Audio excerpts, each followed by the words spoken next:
శ్రీమాత్రే నమః. నమస్తే అండి, అందరికీ గుడ్ మార్నింగ్. ఈరోజు లక్షవారం, శ్రావణ మాసం. మరి అలాగే రేపు శ్రావణ శుక్రవారం కానీ శ్రావణ లక్షవారం కానీ మరి వారాలు చేసేవాళ్ళు ఉంటారు కదా. లక్షవారం చేస్తారు నిత్యం, శుక్రవారం చేస్తారు.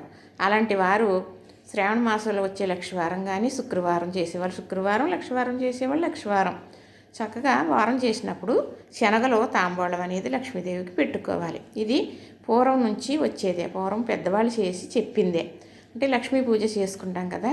మరి శ్రావణ మాసంలో నీకు మహాబలమైన రోజు కదమ్మా అని మనం గుప్పుడు శనగలు నీటిలో పోసుకుని నైటు పొద్దుట పూజ చేసేటప్పుడు అప్పుడు తాంబూలం పెట్టుకోవాలి. ఎన్ని నైవేద్యాలు పెట్టేమన్నది కాదు, శనగల నైవేద్యం పెట్టేమన్నది ముఖ్యం. శనగలో లక్ష్మీ స్వరూపం. తప్పనిసరిగా శనగలో శుక్రవారం కానీ మరి లక్షవారం కానీ వారాలు చేసేవాళ్ళు ఉంటే ఈ శ్రావణ మాసంలో లక్షవారం చేసేవాళ్ళు లక్ష్మీదేవికి, శుక్రవారం చేసేవాళ్ళు కూడా లక్ష్మీదేవికే చక్కగా శనగలు తాంబూలం అనేది పెట్టుకోవాలి. నేనైతే అలాగే పెట్టేశానండి. చక్కగా చూశారు కదా, ఒక చీర కూడా పెట్టుకున్నాను ఈరోజు. చక్కగా అమ్మవారికి చూపించి మనమే స్వీకరిస్తాం కదా. మరి ఎక్కువ శనగలు తాంబూలం, మరి అదిగో ఒక కొబ్బరికాయ కూడా నైవేద్యంగా పెట్టుకున్నాను. బెల్లం ముక్క నైవేద్యం పెట్టాను. ఆవునైతే దీపారాధన, ఉన్న పువ్వులు అలంకరించుకున్నాను. ఎంత ఉంటే అంతలో చేసుకోవడంలోనే భగవంతుడు స్వీకరిస్తాడని మనం తృప్తిపడాలని నేను చెబుతానండి. చక్కగా ఈరోజు లక్షవారం, అది శ్రావణ లక్షవారం కాబట్టి చక్కగా అమ్మవారికి నిన్నే నానబెట్టేశానండి శనగలో. ఈరోజైతే తాంబూలం చక్కగా సర్దేసుకున్నాను కదా. ఇదిగో చీర జాకెట్టు చక్కగా అమ్మవారికి సమర్పించేసి మరి పసుపు కుంకుమతో శ్రీమాత్రే నమః అనుకుంటూ చేసేసుకుంటానండి. చూసారా అమ్మవారు ఎంత కళగా ఉన్నారో, కళకళలాడుతూ ఉంటారండి ఆవిడ ఎప్పుడు కూడా. మరి నిత్య పూజ చేసుకున్నప్పటికీ కూడా మొహం వంక చూసి నవ్వునట్లుగానే ఉంటుందండి. రోజు తాంబూలం పెట్టుకుంటాను.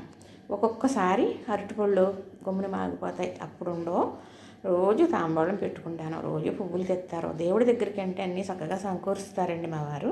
చక్కగా నేను చేసుకుంటాను. రోజు ఒక రథం చేసుకున్నట్టే ఉంటుందండి, ఒక విశేషమైన పూజ చేసుకున్నట్టే ఉంటుందండి. ఇందులో నాకు చాలా తృప్తి ఉన్నది. ఇది ఒకవేళ ఏ కారణం చేతన్నా చేసుకోకపోతే ఒకరోజు ఏదో విరుద్దుగా అనిపిస్తుందండి, మనసుకు బాధగా కూడా అనిపిస్తుంది. అమ్మ ఇచ్చిన దయతో ఇలా ఉంటా. చక్కగా లక్ష్మీదేవి అంటే నాకు చాలా ఇష్టం, అందుకే ఆవిడ్ని అలా అలంకరించుకోవటం ఇంకా ఇంకా ఇష్టం.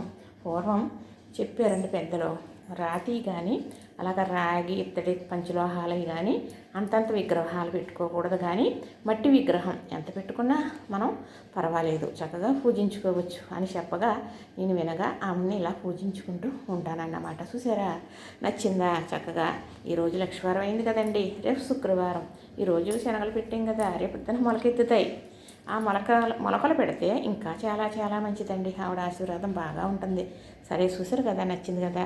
మరి తులసమ్మ దగ్గరికి వెళ్ళి చక్కగా తులసి కోట దగ్గర కూడా పూజ చేసేసుకుని వచ్చేస్తాను. మరి చూసారు కదా, నచ్చింది కదా. లైక్ చేయండి, షేర్ చేయండి, సబ్స్క్రైబ్ కూడా చేసేయండి మరి.